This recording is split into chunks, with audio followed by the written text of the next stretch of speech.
Bienvenue à tous pour la 6e leçon du mois de mai 2017 du mentorat ICT. ICT a amplifié le day trading et le scalping. Cet enseignement est le pain et le beurre des setups d'achat.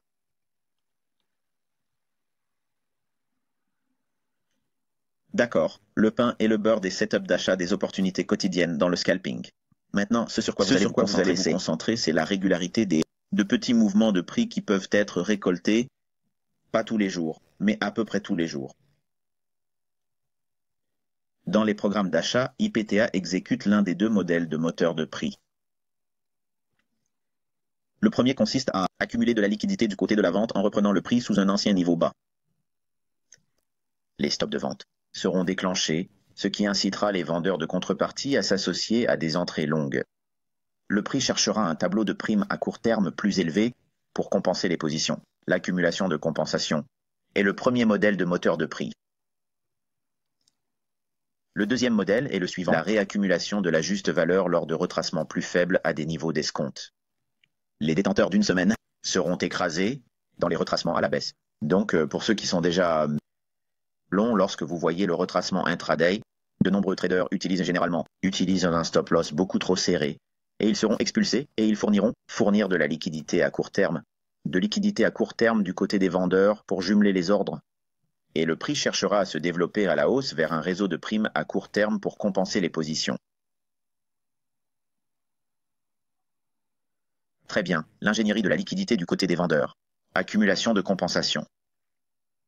S'il reprendra le prix du marché en dessous d'un ancien point bas, afin de promouvoir les arrêts de vente qui résideront là pour les détenteurs actuels de positions longues. Il s'agit en fait d'ingénieurs qui vendent à un prix très réduit. Le flottant, c'est-à-dire les ordres existants qui se trouvent sur le marché au-dessus et en dessous du prix actuel du marché, le flottant en dessous de l'ancien cours le plus bas peut également contenir des stops de vente pour les systèmes de breakout qui souhaitent vendre en cas de faiblesse. Ce modèle est appelé accumulation compensatoire. Son objectif principal est de compenser les détenteurs actuels d'une position longue ou d'inciter davantage de vendeurs à des prix réduits. Ce modèle est fréquemment observé dans des conditions de marché haussière et lorsque le flux d'ordre institutionnel sur des périodes plus longues suggère des prix plus élevés. En règle générale, les modèles d'accumulation compensatoire se déploient rapidement et vous devez apprendre à les anticiper à des creux clés intraday.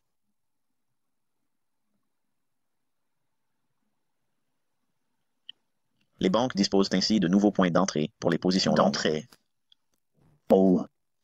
La fixation du prix avec réaccumulation. L'IFTTTA va redéfinir le prix du marché à un niveau inférieur à celui d'un tableau afin d'offrir un prix d'escompte à l'argent intelligent pour les entrées à long terme. Le marché sera haussier d'un point de vue institutionnel et se déploie souvent après un récent taux d'arrêt des ventes.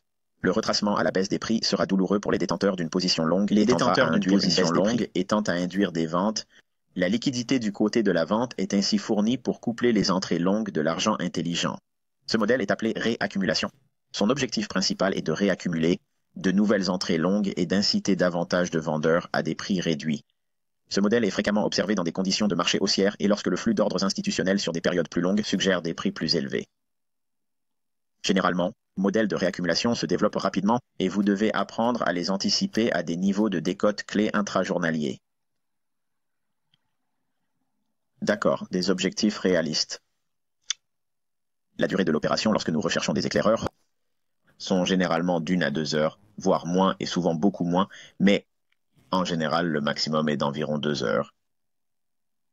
Pips par transaction. Habituellement, vous verrez un bas de gamme de 15 pips à 30 pips en moyenne. Timing du marché. Nous allons utiliser le graphique en 5 minutes. La fréquence des configurations. Par semaine, vous obtenez jusqu'à 15 ou plus. Oui, 15 ou plus. Par jour, vous obtenez environ 2 à 3 installations en général. Par session, on en obtient généralement une.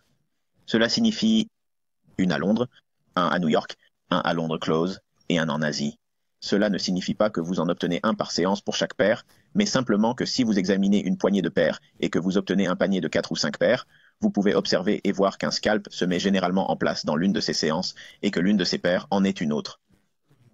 Ainsi, si l'on considère par exemple les principales devises par rapport au dollar, si l'on regarde toutes ces valeurs principales associées au dollar, si l'on regarde toutes les valeurs principales à Londres, Londres est évidemment si volatile que l'on obtient quelque chose là-bas. C'est la même chose. Mais New York c'est la même chose. Mais en général, Londres et l'Asie auront toutes deux quelque chose dans l'un ou l'autre de ces principaux croisements avec le dollar, mais pas tous, seulement l'un d'entre eux. Le rapport risque-récompense est généralement de 1 pour 1, ce qui n'est pas terrible, mais il est parfois possible d'obtenir un peu mieux que cela. Mais en général, si vous pensez au scalping, pensez à un rapport de 1 à 1, et c'est à peu près tout ce que vous obtiendrez. Le risque idéal par transaction est d'un demi% à 1%, et 1% peut être un peu élevé, mais au fur et à mesure que vous vous améliorez et que vous commencez à avoir plus de configurations, vous pouvez évidemment passer à 1%, mais je ne ferai rien de plus. Il s'agit du modèle d'accumulation des compensations. Il s'agit en fait les arrêts de vente en cours d'exécution, d'achat, profil d'achat, pour l'accumulation des compensations. En d'autres termes, c'est l'ingénierie de la liquidité du côté de la vente, l'élimination des stops de vente pour l'augmenter, et pour la réaccumulation en utilisant la juste valeur ou la réaccumulation, profil d'achat, pour le modèle de moteur de prix, voici ce qu'il en est. Il s'agit généralement de l'entrée optimale dans le marché. D'accord. Les petits mouvements de prix constants seront spécifiques aux zones d'alerte. Toutes les opérations de scalping doivent être effectuées pendant les zones d'épuisement des tickets. Étant donné que la durée et le style de trading sont par nature à court terme, nous avons besoin des moments les plus volatiles de la journée de trading pour nous assurer d'avoir un mouvement. Il y a des moments où, en utilisant des ordres à court limité, une entrée peut être exécutée en dehors d'une zone d'exécution. Cela a tendance à se produire au déjeuner de Londres, c'est-à-dire entre 5 heures et 7 heures du matin, heure de New York, ou après l'ouverture de New York, c'est-à-dire vers 10 heures et plus tard dans la journée. Après-midi, il est donc préférable de suivre activement le marché si vous comptez faire du scalping intraday. En d'autres termes, que dis-je? Essayez d'effectuer toutes vos opérations de scalping avec des ordres de marché. Vous pouvez faire preuve de fantaisie si vous le souhaitez avec des ordres à court limité, mais à mon avis, si vous voulez faire du scalping, utilisez des ordres de marché. Allez-y, utilisez les ordres de marché et utilisez les ordres à court limité pour vos sorties. Je vous ai donné un petit graphique des principales séances et vous pouvez voir comment elles se chevauchent avec l'heure GMT et l'heure normale de l'Est. Les zones mortelles ne sont pas complètement alignées avec cela. Vous devez donc utiliser la leçon que je vous ai donnée dans les mois précédents, où je vous donne les détails sur le début et la fin de chaque kill zone. D'accord, les jours de fermeture à la hausse ou les jours haussiers, et nous allons revoir la fourchette quotidienne ici pour être complet. Lorsque le marché est prêt à se négocier à la hausse sur la base d'un flux d'ordre institutionnel à plus grande échelle, nous nous attendons à ce que l'ouverture se fasse au niveau ou près du niveau le plus bas. Avec une fourchette journalière, il peut y avoir une légère baisse en dessous du prix d'ouverture. Et vous vous demandez probablement, Michael, à quel prix d'ouverture faites-vous référence? N'oubliez pas que nous prenons en compte les deux. L'ouverture à 0 GMT à l'ouverture en Asie, et nous regardons à minuit à New York.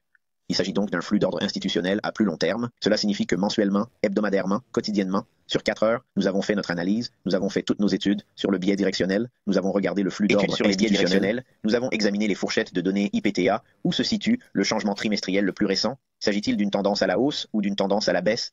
Sommes-nous en train d'effectuer des transactions à partir de tableaux d'escompte? Haussier quotidien. Les blocs d'ordre haussiers soutiennent-ils les prix et les blocs d'ordre baissiers s'en détachent-ils?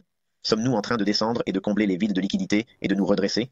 Ou sommes-nous en train de combler des écarts équitables et de nous redresser? Cela signifie que le flux d'ordres institutionnels est haussier. Vous n'avez pas besoin de ligne de tendance ou de moyenne mobile pour cela, il vous suffit de voir ce que fait le prix. Quel est son niveau de soutien?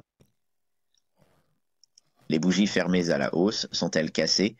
Et des bougies fermées à la baisse qui trouvent un support à chaque fois que le prix s'y rapproche, c'est le flux d'ordre institutionnel. Donc si vous regardez sur un cadre de temps plus élevé, mensuel, hebdomadaire, quotidien et 4 heures, et que vous voyez ces preuves dans le prix, et que vous avez fait votre matrice de taux PDA, et que vous voyez où sont ces taux PDA, où est celui que vous êtes le plus susceptible de voir? Faciliter une entrée longue, c'est le prochain taux sur lequel le prix s'échange. Une fois que vous y êtes, vous allez évidemment chercher quelque chose qui est une prime pour être la contrepartie. De cette façon, vous encadrez votre transaction. Vous devez avoir un point d'entrée. Vous devez avoir, premièrement, vous devez avoir un consensus sur le fait que le marché est haussier. Et nous n'utilisons rien d'autre que le flux d'ordre institutionnel pour l'obtenir. Cela signifie que nous regardons l'action des prix pour nous dire ce qui se passe. Les anciens sommets sont-ils dépassés alors que les creux ne le sont pas? Ou bien, ces creux sont-ils franchis rapidement et le prix s'envole immédiatement vers le haut? Ce que cela vous montre, c'est que le modèle du moteur de prix était la réaccumulation. Ils l'ont fait baisser, ont pris les stops de vente, et maintenant ils montent. Il s'agit là d'empreintes digitales ou de signes distinctifs de l'IPTA qui montrent que le flux d'ordres institutionnels est haussier. L'ouverture à Londres affiche une première hausse intrajournalière, puis attend l'ouverture de New York. Typiquement, vous verrez l'ouverture de Londres assez volatile, assez agressif, unilatéral, et il fait généralement entre 40 et 60% de la fourchette journalière avant d'arriver à 5 heures du matin, heure de New York. Il y a ensuite une petite période entre 5 heures et 7 heures du matin qui correspond à l'heure du déjeuner à Londres. Cette période est généralement marquée par un certain degré de retracement ou de consolidation. Il y a ensuite l'ouverture de la bourse de New York. L'ouverture de la bourse de New York se poursuit lorsque nous sommes haussiers et a généralement tendance à s'étendre jusqu'à 10 heures, heure de New York. En général, il commence à se consolider à ce moment-là, ou bien créer le plus haut de la journée et se rétracter un peu, où il pourrait s'agir d'un retournement, un renversement complet du marché.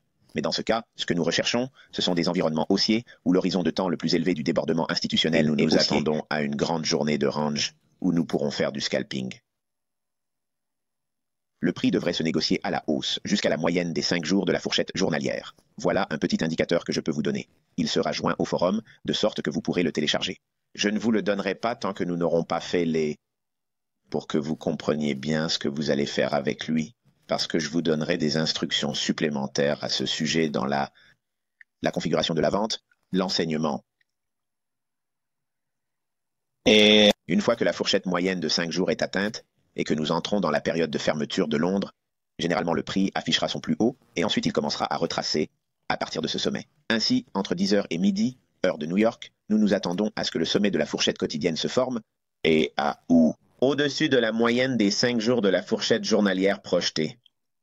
Normalement, le prix va redescendre et clôturer au-dessus du plus haut de la journée. Normalement ne veut pas dire à chaque fois, d'accord, certaines personnes parmi nos membres, d'accord, prennent une déclaration qui n'est pas très spécifique et rigoureuse quant à son contexte. D'accord, c'est une chose normale, mais cela ne veut pas dire que c'est une panacée. D'accord? Ce n'est pas une panacée, ce n'est pas un absolu. Le prix va normalement retracer plus bas et clôturer sur le plus haut de la journée. Qu'est-ce que je suppose sans le dire? Il peut aller plus haut. Parfois, il peut aller beaucoup plus haut. Il faut donc garder à l'esprit que, même si nous comprenons que la fourchette journalière se forme généralement de cette manière, quand il y a des mouvements haussiers très explosifs, 10 heures n'arrêteront pas le prix, 11 heures n'arrêteront pas le prix, midi n'arrêtera pas le prix, 1 heure n'arrêtera pas le prix. Il peut remonter jusqu'à la clôture inférieure à 15 heures, heure de New York. Très bien, l'ouverture à Londres. Nous allons scalper la séance de Londres. Il y a eu quelques détails à ce sujet. Il est évident que lorsque le flux d'ordres institutionnels à plus long terme est haussier, nous allons anticiper la formation du plus bas du jour de la session de Londres. L'ouverture à 0 GMT ou à 12 heures à New York peut voir une phase de protraction à la baisse des prix.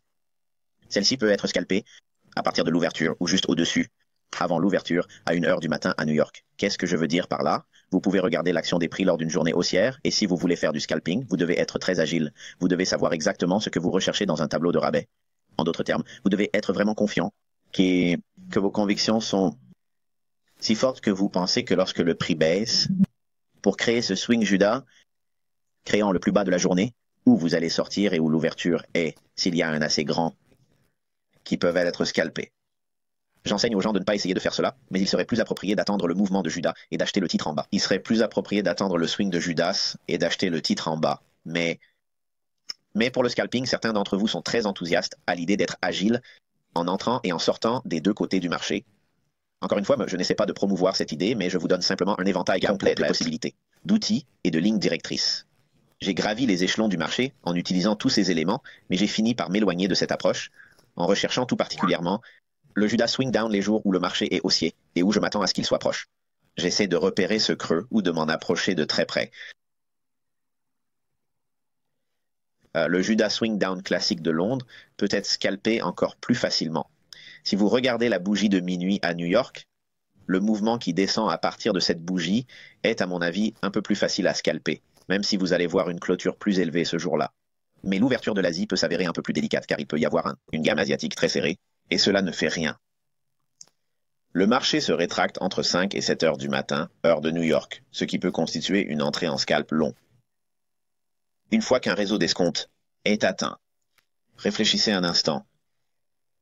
Il y a des moments où nous avons regardé le prix, et après la fermeture de la zone mortelle de Londres, ok, et il y a cette petite période de calme, où les marchés sont généralement calmes et en consolidation, puis on attend l'ouverture de New York vers 7h, 6h30 du matin, 7h du matin, heure de New York. L'ouverture de la session de New York pour l'ICT. Alors, qu'est-ce qui se passe entre ces deux moments entre-temps? C'est le déjeuner de Londres.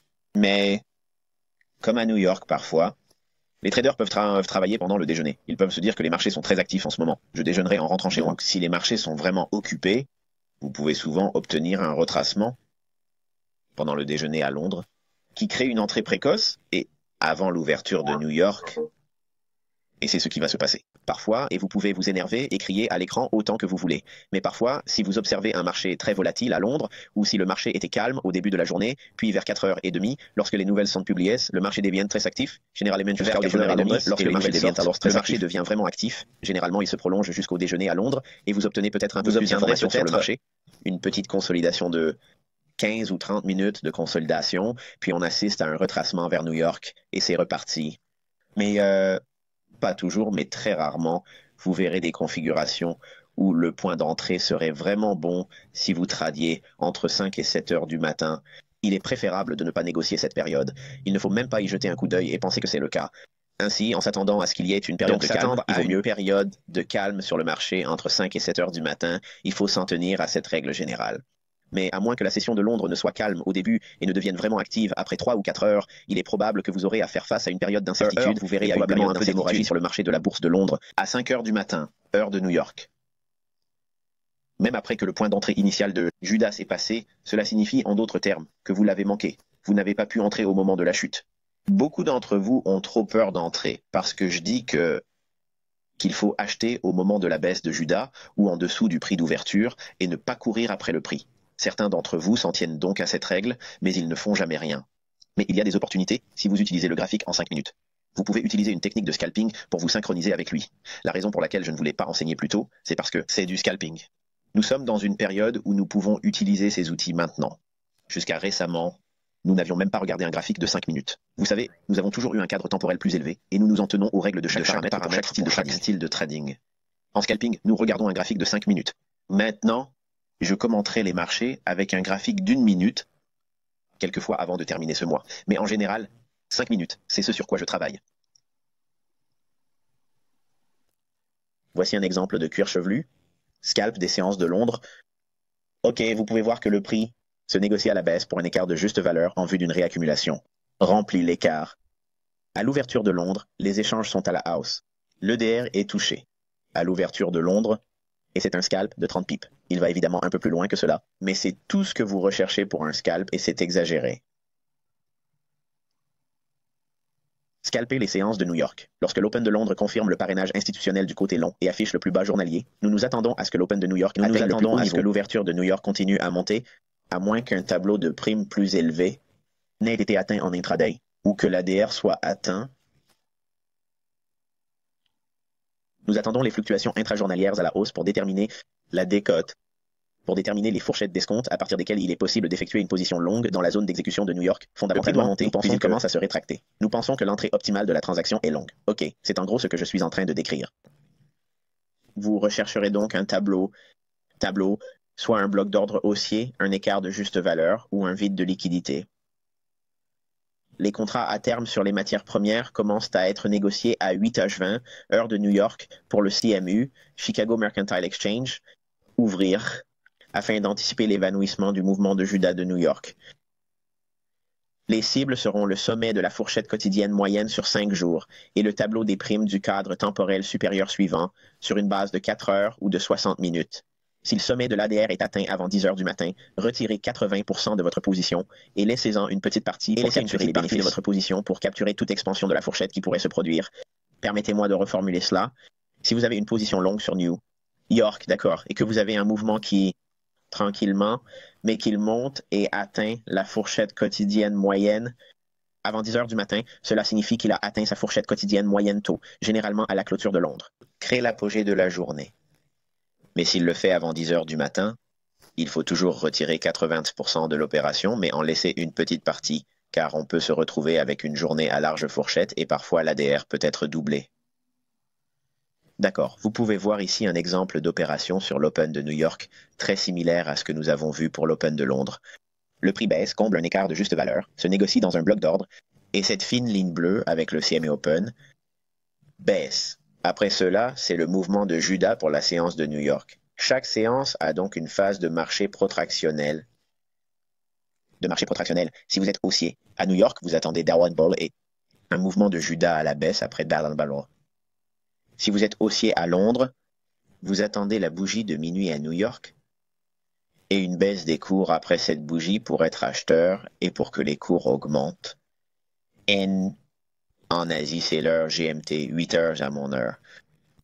Si vous regardez cette session, vous verrez qu'il y a eu des échanges à la baisse juste après 0 heure GMT. Juste après 0 heure GMT. Il ne baisse pas beaucoup à cette heure de la journée, mais il peut descendre juste en dessous d'un niveau de swing de fin de séance, comme nous l'avons vu dans les leçons précédentes. Cela est dû au swing à 0 GMT ou à l'ouverture des âges. À la clôture de Londres, cela peut arriver, mais c'est l'inverse. Vous cherchez à créer une fourchette pour une journée haussière. Pour créer une journée haussière, ce qui va se passer, c'est qu'il va un peu après 10 heures du matin. Vous aurez une ligne verticale sur votre graphique, 10 heures, heure de New York, et dans le rallye qui a lieu après 10 heures du matin. C'est l'oscillation de Judas, ou l'état de protraction qui crée le sommet de la journée. Vous chercherez alors à vendre ce sommet si vous souhaitez trader sur la clôture de Londres, ce dont nous parlerons plus tard. D'accord, scalper la clôture de Londres. Avant d'entrer dans le vif du sujet, j'ai fait un enseignement il y a longtemps, je crois que c'était en 2010, et la bourse de Londres a fermé ses portes. En fait, j'ai donné beaucoup des règles que j'utilise pour mes transactions sur le S&P. Des règles que j'utilise pour mes transactions sur le S&P car il y a beaucoup d'opérations que l'on peut faire en négociant des SPO, c'est-à-dire des contrats à terme sur le S&P. Lorsque vous faites du day trading sur le S&P, vous traitez en réalité 2 sessions, la tendance du matin, puis vous attendez que le lancement soit latéral ou qu'il se rétracte, puis vous avez la tendance de l'après-midi. D'accord? En général, c'est entre 10h30 et 11h du matin, heure de New York. C'est la fin de la séance du matin ou de la tendance du matin pour le marché des SPO.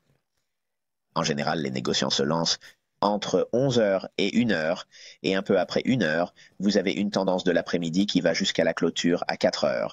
Mais les caractéristiques que pour la clôture à Londres, pour le Forex, sont les mêmes que celles des day traders pour le S&P. C'est donc l'heure de la journée qui influence les traders londoniens. S&P, ils rentrent chez eux aussi. Ainsi, lorsque les séances de New York et de Londres ont évolué en tandem, cela signifie qu'elles ont évolué dans la même direction et que la moyenne des 5 jours de la fourchette journalière a été atteinte et au moins à 10h30 du matin. Maintenant, c'est un peu différent, c'est un filtre. À 10h30, heure de New York, il faut s'attendre à un retracement par rapport au sommet de la journée. Encore une fois, entre 10h30 et 13h, c'est ce que vous recherchez pour préparer la clôture à Londres. Idéalement, le prix devrait dépasser le sommet de la fourchette quotidienne moyenne sur 5 jours. Il doit être supérieur à ce que vous attendiez dans la fourchette quotidienne moyenne de 5 jours, car vous avez alors un cours vraiment suracheté. Une fourchette vraiment surachetée est très étendue. Recherchez un échec de l'oscillation de 5 minutes au sommet et un bloc d'ordre baissier sur lequel entrer. D'ordre baissier. En gros, vous attendez que le cours atteigne un sommet, qu'il commence à reculer, puis qu'il remonte une fois de plus jusqu'à la dernière bougie haussière. Et cela doit se produire entre 10h30 et 13h. Vous allez risquer 10 pips au-dessus Vous allez viser 20 à 30% de la fourchette quotidienne totale lors d'un retracement vers le bas. Je vous montrerai à quoi cela ressemble sur une fibre. Gardez à l'esprit que ce trade peut être très difficile à voir se réaliser certains jours, car la fourchette peut et pourrait s'étendre bien plus que la moyenne quotidienne de la fourchette haute. Rappelez-vous, la fourchette quotidienne moyenne n'est pas une barrière, ce n'est pas un champ de force. Elle ne va pas arrêter le prix. Tout ce que nous faisons, c'est calculer l'expansion moyenne que nous avons observée au cours des 5 derniers jours. Or, si vous recherchez un mouvement important à la hausse, ne vous attendez-vous pas à ce qu'il dépasse la fourchette quotidienne moyenne? Et c'est bien là le problème. Nous essayons d'acheter dans une idée préconçue que le marché devrait monter. Alors, au bout du compte, vous savez, si nous enlevons tout au sommet de la fourchette quotidienne moyenne de 5 jours lorsque nous sommes haussiers, nous ne laissons rien pour saisir ces jours de double ADR. Cela peut arriver. En gardant cela à l'esprit, il faut comprendre que ce n'est pas parce que les séances de New York et de Londres se déroulent en tandem dans une seule direction, ne signifie pas qu'il va y avoir un retracement de quelque ampleur que ce soit que l'on peut négocier à découvert. C'est pourquoi je ne négocie plus le London Close. J'avais l'habitude de le faire, mais je ne l'aime plus parce que je n'obtiens pas assez de pips ou que je me fais arrêter et qu'il continue à se retourner contre moi. Je l'enseigne ici par souci d'exhaustivité parce que j'ai fait des leçons dans le passé, mais lorsque nous avons un S&P, il est un peu plus favorable de le négocier en tant qu'indice. Idéalement, prenez des objectifs de risque-récompense de 1 pour 1 basé sur le stop requis et essayez de ne pas obtenir plus de 20 pips. C'est ce que je veux dire. N'essayez pas d'obtenir 65 pips ou d'obtenir un coup d'éclat sur une clôture à Londres. Ce n'est tout simplement pas possible. Typiquement, je devrais l'avoir dans mes notes ici, mais il devrait être d'environ 15 à 20 pips. Si vous obtenez 20 pips, soyez reconnaissant et mettez-vous sur la touche. Voici un exemple de ce à quoi ressemble une clôture à Londres. Il descend dans la période de temps du London Close et vous voulez l'acheter en cas d'échec. Vous pouvez voir ici que le cours est descendu un peu plus bas, et si votre action avait été juste en dessous d'1 ou 2 pips, vous auriez été éliminé. Mais encore une fois, nous utilisons 10 pips en dessous du plus bas, et en regardant le Fibonacci sur ce graphique ici, vous pouvez voir où il est dit London Close. L'objectif, c'est 30% sur le Fib, 0.30. Il suffit d'ajouter ce niveau, et vous l'aurez, et le point 20 est le niveau inférieur. Donc, entre ces deux lignes, c'est généralement là que le marché atteint son niveau le plus élevé lors des retracements. C'est aussi une bonne règle empirique pour le day trading, car si vous avez l'espoir que le marché va monter et que vous savez quel sera le sommet de la fourchette quotidienne moyenne, vous pouvez utiliser cette projection à partir du creux quotidien ou du creux de Londres et tracer cette FIB jusqu'au sommet de la fourchette quotidienne moyenne sur 5 jours, bien avant que le prix n'y parvienne.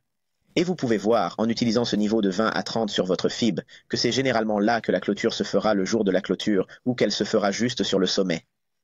Lorsqu'il se négocie sur le haut, il se négocie sur le haut et ferme entre les niveaux de 20 et 30% sur votre fibrage si vous les ajoutez. Je ne les garde pas là. Je sais juste à quoi ressemblent les niveaux 20 et 30 sur mes... Je sais juste à quoi ressemblent 20 et 30 sur mes fourchettes parce que je le fais depuis si longtemps. Mais comme Becky, c'est une bonne idée de l'avoir sur votre Fibonacci, comme ça vous pouvez l'utiliser. OK. Le trading sur les marchés asiatiques. L'ouverture asiatique. Lorsque le marché est haussier, nous pouvons entrer en position longue à ou juste en dessous du prix d'ouverture GMT0 et s'attendre à une expansion de 15 à 20 pips. Et comme je l'ai dit, 15 à 20 plus haut, au fur et à mesure que le range asiatique s'établit. Les sessions asiatiques peuvent traditionnellement être très étroites. Et bien que ce trade se soit avéré rentable dans le passé, rien ne se répète en termes de gains promis. Ce qui a été fait dans le passé n'est donc pas indicatif de l'avenir. Ainsi, comme pour les transactions fermées à Londres, nous regardons les périodes les moins volatiles de la formation des fourchettes quotidiennes. Bien que j'en parle ici par souci d'exhaustivité, c'est de cette façon que je vous enseigne une perspective bien informée sur la façon dont les fourchettes quotidiennes sont formées et sur la façon dont IPTA conçoit les fourchettes quotidiennes en utilisant l'heure de la journée et les caractéristiques qui les accompagnent. L'ouverture en Asie et la clôture de Londres sont les deux plus petites, minuscules fenêtres d'opportunité. Et à mon avis, cela ne rapporte pas assez pour prendre le risque. Mais si vous voulez simplement faire des observations et des études et que vous voulez faire des calculs sur les chiffres, c'est à toi de jouer. Mais faites-moi confiance. Si vous cherchez à rentabiliser votre temps d'étude et à voir l'évolution des prix, vous devez vous concentrer sur les sessions de New York et de Londres. Il faut toujours viser 15 à 20 pips dans cette session, car la fourchette peut être limitée du fait qu'il s'agit de la formation de la fourchette asiatique. Généralement, nous recherchons une fourchette étroite et très serrée sur la fourchette asiatique. Donc, si nous cherchons à être un acheteur haussier de la journée, et vous essayez de faire du day trade, et nous pensons qu'il va monter, oui, vous pouvez le faire. Mais ce que vous essayez de faire, c'est d'exiger que la fourchette asiatique vous paie, alors que vous espérez vraiment qu'il s'agira d'une petite fourchette. Il y a donc un conflit entre les règles. Ainsi, même si vous avez parfois de la chance et que vous obtenez une expansion dans la fourchette asiatique et que vous obtenez une fourchette asiatique de 30 ou 35 pips, gamme asiatique, vous pouvez en tirer quelque chose. Ma question est la suivante. Pourquoi vous inquiétez-vous à ce sujet? Et vous vous demandez probablement pourquoi je l'inclus alors? Parce qu'on va me poser des questions sur le trading en Asie. On va me poser des questions sur le London Close. Vous aviez l'habitude d'enseigner sur ce sujet. Oui, c'est vrai. Combien de fois m'avez-vous vu trader en London Close? On ne voit pas ça souvent. On ne me voit pas le faire à moins qu'il s'agisse d'un renversement de tendance à un moment donné de la journée. S'il s'agit d'un profil de marché inversé, alors je suis à fond sur London Close. Idem pour l'Asie. Si je pense qu'il va se négocier à la baisse à un niveau qui correspondrait à un horizon temporel élevé, de décote à échéance élevée, mais ce n'est pas tout à fait le cas à New York. Et c'est le cas. Si le cours de l'action se situe juste au-dessus, j'attendrai l'ouverture de l'Asie pour faciliter l'entrée, ce qui constituerait alors le plus bas de la journée et permettrait d'entamer une remontée. Prenez des sorties complètes sur les scalps à ce moment de la journée. En d'autres termes, ne laissez pas de portion en place. Et encore une fois, il n'est pas optimal de s'attendre à une deuxième jambe de prix. Évitez la cupidité, et si vous avez la chance d'obtenir 20 pips, contentez-vous. Et sortez. L'Asie est juste un animal bizarre et elle est généralement très calme. Donc, encore une fois, notre compréhension du fait qu'il s'agit d'un vrai jour est que nous formons le haut et le bas initial de la journée pendant ce temps. Le haut et le bas initiaux de la journée pendant cette période. Donc, encore une fois, il faut vraiment être agile. Et je sais ce qui va se passer. Vous allez entrer ici et commencer à jouer avec ce commerce. Et vous allez le voir monter en flèche et il a 27 pips. Vous n'avez pas mis d'ordre limite, mais automatiquement, il monte de 27 pips et vous faites un profit. Profit. Que pensez-vous qu'il va se passer? Vous allez commencer à penser, waouh, c'est le plus bas de la journée. Je vais tenir cette chose. Et, invariablement, ce ne sera pas le cas. Cela finira par être un coup de Judas plus tard après minuit, plus bas, et cela vous arrêtera. Ce qui se passe alors, c'est que vous paniquez, vous vous énervez, et vous manquez le mouvement que vous auriez dû chercher depuis le début. Vous n'avez pas voulu que le Judas swing descende pour être acheteur lors de cette journée haussière. Donc, je vous ai donné quelques règles. Je vous ai donné un contexte sur la façon dont je regarde les scalps, comment le moteur de prix modélise le prix de livraison, l'accumulation de compensation, et les modèles de réaccumulation qui ont lieu pour l'achat. Les traders de la banque rechercheront ces opportunités pour jumeler leurs ordres, et c'est ainsi que, de faire la même chose sur le scalping. Même si nous pensons que le marché va être calme, vous pouvez souvent obtenir 15-20 pips en une journée, quelques fois par semaine, et c'est tout ce qui est nécessaire pour bien faire. Rappelez-vous que nous avons dit que 25 à 30 pips par semaine doublent votre argent sur un an.